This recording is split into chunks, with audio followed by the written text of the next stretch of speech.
diharamkannya babi berhubungan erat dengan masalah kesehatan. Karena kebiasaan babi yang selalu hidup di tempat yang kotor dan cara pembudidayaan yang tidak higienis.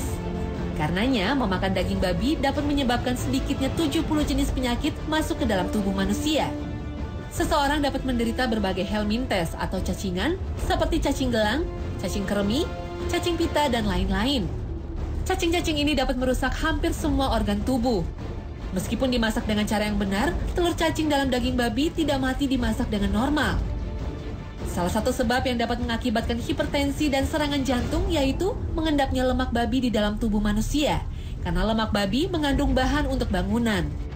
Dengan berdasar pada kitab suci Al-Quran dan alasan kesehatan dan juga yang menjadi relevan saat ini, semakin menjelaskan bahwa mengkonsumsi babi yang dapat merusak tubuh manusia benar-benar diharamkan.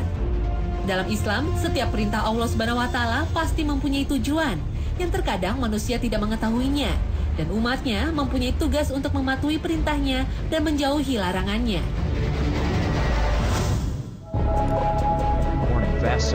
Darah sebagai olahan makanan yang dikonsumsi dalam bentuk marus ini, keharamannya sudah sangat nyata. Sebagaimana ditegaskan dalam Al-Quran surat Al-Baqarah ayat 173 dan surat An-Nahl ayat 115 yang menegaskan keharaman darah. Jelaslah sudah pengharaman darah untuk dikonsumsi. Meskipun banyak dari berbagai macam kalangan yang berusaha menghalalkan darah dengan cara pengolahan yang bermacam-macam. Namun tidak sepantasnya bagi setiap manusia yang mengaku muslim untuk melanggar larangan-larangan Allah yang telah dijelaskan dalam ayat-ayat Al-Quran. Darah yang diharamkan oleh Allah SWT adalah darah yang mengalir. Adapun sisa darah yang menempel pada daging, maka tidak ada satupun dari kalangan ulama yang mengharamkannya.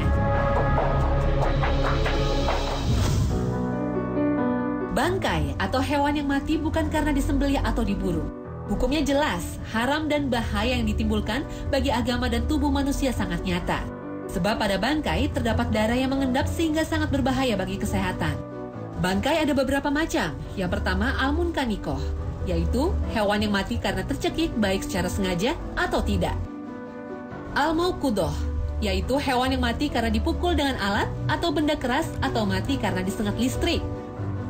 Bangkai yang berikutnya adalah al-mutaradiyah, yaitu hewan yang mati karena jatuh dari tempat tinggi atau jatuh ke dalam sumur sehingga mati. Dan bangkai yang terakhir adalah an-natihah, yaitu hewan yang mati karena ditanduk oleh hewan lainnya. Sekalipun bangkai haram hukumnya, tetapi ada yang dikecualikan yaitu bangkai ikan. Rasulullah juga pernah ditanya tentang air laut. Maka beliau bersabda, laut itu suci airnya dan halal bangkainya. Dalam hadis ini ada faedah penting, yaitu halalnya setiap bangkai dalam laut sekalipun terapung di atas air laut. Selain babi, darah, dan bangkai, ada pula daging binatang yang diharamkan untuk dikonsumsi, yaitu binatang buas yang bertaring dan burung yang bercakar. Rasulullah SAW pernah bersabda bahwa binatang yang memiliki taring dan cakar untuk menerkam mangsanya adalah haram untuk dimakan. Rasulullah melarang dari setiap binatang buas dan burung yang bercakar untuk dikonsumsi dagingnya. Dalam hadis-hadis ini secara jelas menegaskan bahwa haram hukumnya memakan binatang buas yang bertaring seperti anjing, harimau, singa, monyet, dan burung yang bercakar seperti burung elang, bukan hanya makhluk saja.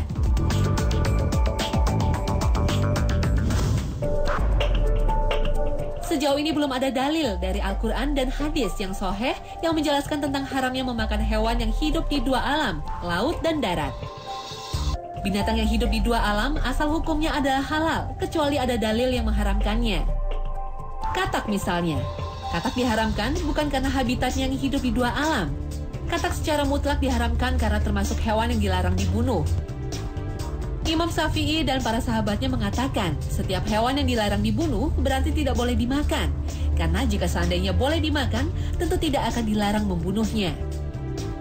Selain itu yang menegaskan keharaman katak yaitu dari Abdurrahman bin Utsman Al-Qurashi, bahwasannya seorang tabib pernah bertanya kepada Rasulullah tentang katak dijadikan obat. Lalu Rasulullah melarang untuk membunuhnya. Haramnya katak secara mutlak merupakan pendapat Imam Ahmad dan beberapa ulama lainnya, serta pendapat yang sahih dari mazhab Syafi'i.